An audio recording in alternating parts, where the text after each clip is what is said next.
c'est vrai que la chose que je voudrais souligner, qu'on est en train de faire face à une période très difficile. Pas seulement le Covid, mais on a vu aussi la transformation énergétique ou la transformation écologique. C'est la même chose. Nous oblige à faire des choix, nous oblige à travailler différemment, nous oblige à changer le modèle, aussi d'un point de vue culturel, de tout le système énergétique. On doit aller vite, c'est vrai, mais on a vu que si on essaie de changer l'offre, c'est-à-dire les produits, et c'est vrai, on parle d'hydrogène, c'est correct, des renouvelables, c'est correct. On était les premiers en Algérie avec Sonatrach il y a des années à changer aussi les modèles de l'énergie avec les énergies renouvelables.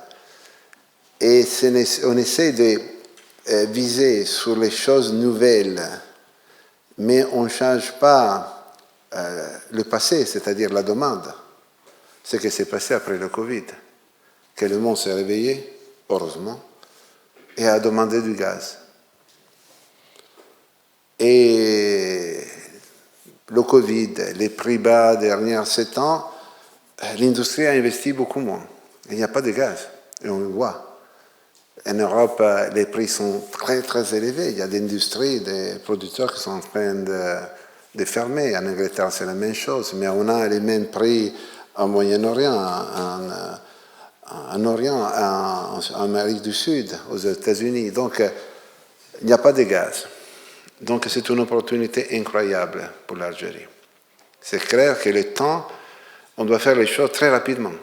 On ne peut pas penser de faire et travailler comme dans le passé, parce que le monde a besoin d'énergie et a besoin de toute l'énergie disponible et a besoin de toutes les technologies disponibles.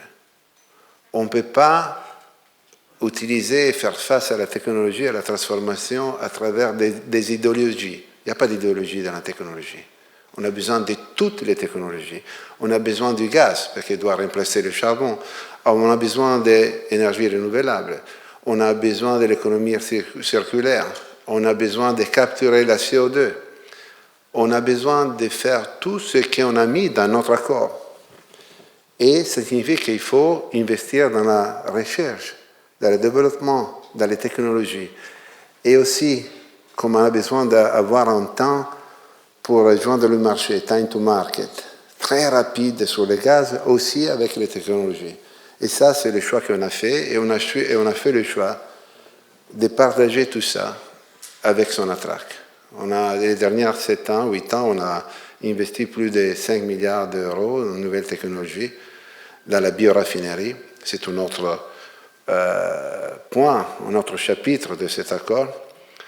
Et on a décidé de partager tout ça avec Sonatrach parce qu'en Algérie, on se sent chez nous, comme Italiens d'abord, et on a vu la visite de notre président, mais comme Eni. Quand je viens ici, et je suis venu pendant le Covid, je suis venu 6 fois cette année, on se sent vraiment chez nous. Quand on atterrit ici, pour moi, c'est comme quand j'atterris à Milan ou à Rome. Parce qu'après, j'ai des amis, j'ai des collègues, et tout ça, on a besoin de tout ça. On ne peut pas penser que tout est autour de l'énergie, tout est autour de l'homme, des relations, de la capacité d'investir dans les autres. Et ça, c'est notre choix. Et pour ça, je veux remercier l'Algérie, tous les Algériens qui nous ont toujours aimés, traités vraiment comme des frères. Je veux remercier Sonatrach, tous ces travailleurs. Et je vais aussi très humblement remercier aussi mes gens qui ont toujours travaillé d'une façon correcte avec l'Algérie.